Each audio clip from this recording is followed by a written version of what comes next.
اللهم صل على محمد وآل محمد. اللهم صل على محمد وآل محمد. اعوذ باللہ من الشیطان الرجیم. بسم اللہ الرحمن الرحیم. الحمد للہ رب العالمین والصلاة والسلام علی محمد وآلہ الطیبین الطاہرین الذین اذھب اللہ عنہم الرجس وطہرہم تطہیرا. اما بعد فقد قال رسول اللہ صلی اللہ علیہ وآلہ وسلم من قرأ سورة الواقعہ فی کل لیلۃ لم تصبہ فقر ابدا. مومنین کرام،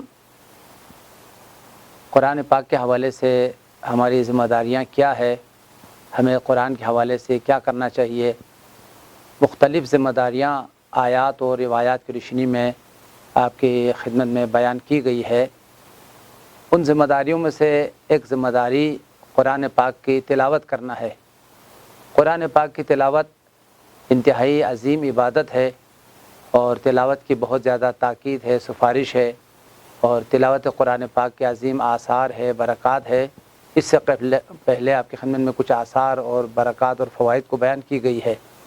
خاص طور پر چند سورے ہیں جن کی تلاوت کی بہت زیادہ تاکید آئی ہے، اور یہ سورے، ان کی تلاوت کرنا، ان کو پڑھنا ہماری زندگی میں بہت زیادہ مؤثر ہے. دنیا کی کامیابی کے لیے، آخرت کی کامیابی کے لیے، رزق کی فراوانی کے لیے، پریشانیوں کی دوری کے لیے اور حاجات کی برآوردگی کے لیے ان سوروں کی تلاوت بہت زیادہ مؤثر اور مفید ہے. جن میں سے سورہ مبارکہ یاسین ہے، اور سورہ مبارکہ ملک ہے، اور اسی طریقے سے سورہ مبارکہ توحید، سورہ قل واللہ ہے، اور سورہ مبارکہ واقعہ ہے. سورہ واقعہ کی خاص طور پر بہت ساری روایات میں تاکید کی گئی ہے، اور اس کے عظیم آثار، برکات اور فوائد کو بھی ان روایات میں بیان کی گئی ہے. سورہ واقعہ کا ہر شب تلاوت کرنا، سونے سے پہلے سورہ واقعہ کا پڑھ کے سونا، اس کے عظیم آثار ہے، بہت زیادہ اس کے فائدے ہیں، برکات ہے. ان میں سے ایک عظیم اثر یہ ہے کہ سورہ واقعہ رزق کی وسعت اور رزق کی فراوانی میں سورہ واقعہ کی تلاوت بہت زیادہ مؤثر ہے. اور متعدد روایات میں اس بات کی تاکید کی گئی ہے کہ ہر شب، ہر رات جو ہے وہ سورہ واقعہ کی تلاوت کی جائے. اور پھر یہ بشارت بھی دی گئی ہے، جو شخص ہر شب سورہ مبارکہ واقعہ کی تلاوت کرے وہ کبھی بھی غربت میں، فقر میں اور مال کی کمی میں مبتلا نہیں ہوگا. اللہ تعالیٰ اس کی رزق میں وسعت عطا کرے گا، مال میں فراوانی عطا کرے گا. اور سورہ واقعہ کی تلاوت میں یہ عظیم برکت اور یہ اثر پروردگار عالم نے رکھ دیا ہے. چنانچہ اس سلسلے میں سرور کائنات کا فرمان ہے، من قرأ سورة الواقعہ فی کل لیلۃ لم تصبہ فقر ابدا. یہ روایت ہماری کتابوں میں بھی ہے اور اہل سنت کی کتابوں میں بھی ہے. اصول کافی میں روایت ہے، مستدرک الوسائل میں ہے. اسی طریقے سے بحار الانوار میں سرور کائنات نے فرمایا، جو شخص سورہ مبارکہ واقعہ کی ہر شب تلاوت کرے تو کبھی بھی یہ فقر میں، غربت میں مبتلا نہیں ہوگا. جناب صاحب تفسیر مجموع البیان جناب طبرسی سورہ واقعہ کی ذیل میں سورہ واقعہ کی فضیلت اور سورہ واقعہ کی تلاوت کرنے کے آثار اور برکات کو بیان کرتے ہوئے فرمایا ہے کہ ہر وقت اگر ممکن ہو صبح قرآن پاک کی تلاوت کرتے ہوئے سورہ واقعہ کی تلاوت کرے، لیکن ہر رات جو ہے وہ سورہ واقعہ کی تلاوت کرنے کو ترک نہ کرے. پھر ایک واقعہ نقل کیا ہے جناب عبداللہ ابن مسعود کا واقعہ. جناب عبداللہ ابن مسعود جب بیمار ہوئے اور ان کی زندگی کے آخری ایام گزر رہے تھے تو عثمان ابن عفان کچھ افراد کے ساتھ ان کی عیادت کے لیے آئے، ان کی تیماری کے لیے، ان کی خبر پرسی کے لیے. تو دیکھا کہ جناب عبداللہ ابن مسعود سخت بیمار ہے اور پریشان حال بھی پایا ان کو. تو پوچھا کیوں پریشان ہے؟ تو کہا کہ میں اپنے گناہوں کی وجہ سے پریشان ہے. اس کے بعد عثمان بن عفان نے کہا کہ اگر ڈاکٹر کی ضرورت ہے تو ہم ڈاکٹر لائیں، طبیب لائیں، تو کہا کہ مجھے ڈاکٹر کی کوئی ضرورت نہیں ہے۔ اور پھر آخری جو ان سے تقاضا کیا، شاید تمہیں مال کی اور مالی مدد کی ضرورت ہو، اس وقت جب انسان بیمار پڑ جاتا ہے تو اس کو مالی مدد کی ضرورت ہوتی ہے، تو اگر مالی مدد کی ضرورت ہو تو ہم تمہاری مدد کریں۔ تو جناب عبداللہ ابن مسعود نے کہا جب ضرورت مند تھا اور جب مال کی ضرورت تھی تو مدد نہیں کی ہے، اب جب میرے زندگی کے آخری ایام ہے تو مجھے تمہاری مدد کی کوئی ضرورت نہیں ہے۔ اس کے بعد عثمان بن عفان نے کہا تمہارے بچے ہیں، تمہاری بچیاں ہیں، ان کو ضرورت ہوگی تو ہم ان کی مدد کریں۔ تو جناب عبداللہ بن مسعود نے بہت عجیب ایک جملہ کہا، یہ تمام کائنات کے مسلمانوں کے لیے اور مومنین کے لیے بڑی عبرت اور انتہائی بافکر جملہ ہے۔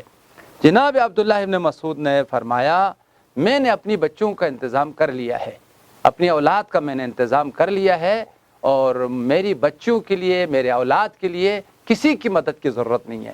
تو عثمان بن عفان نے کہا کہ تم نے کیا انتظام کیا ہے بچوں کے لیے، اور ان کے کوئی کسی مدد کی ضرورت نہیں ہے، کیا تم نے بچوں کے لیے انتظام کیا ہے؟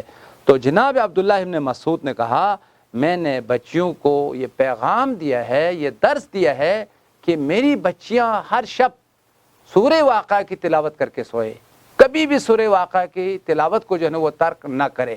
اور میں نے خود سرور کائنات کی زبان رسالت سے میں نے سنا ہے جو شخص سورہ واقعہ کی ہر شب تلاوت کرے وہ کبھی بھی فقیر نہیں ہوگا، کبھی بھی غریب اور فقر اور غربت میں مبتلا نہیں ہوگا۔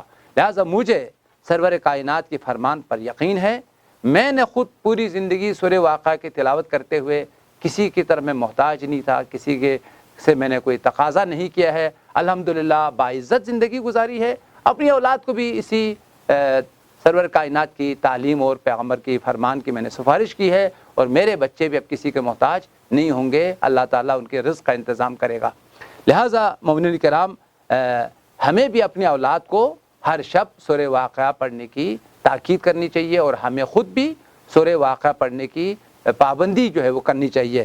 چنانچہ حضرت مولا امام محمد باقر علیہ السلام کا فرمان ہے جو شخص سورہ مبارکہ واقعہ پڑھنے سے پہلے سونے سے پہلے سورہ واقعہ کی تلاوت کرے تو مولا نے فرمایا قیامت کے دن اس کا چہرہ 14ویں کی چاند کی طرح چمکے گا۔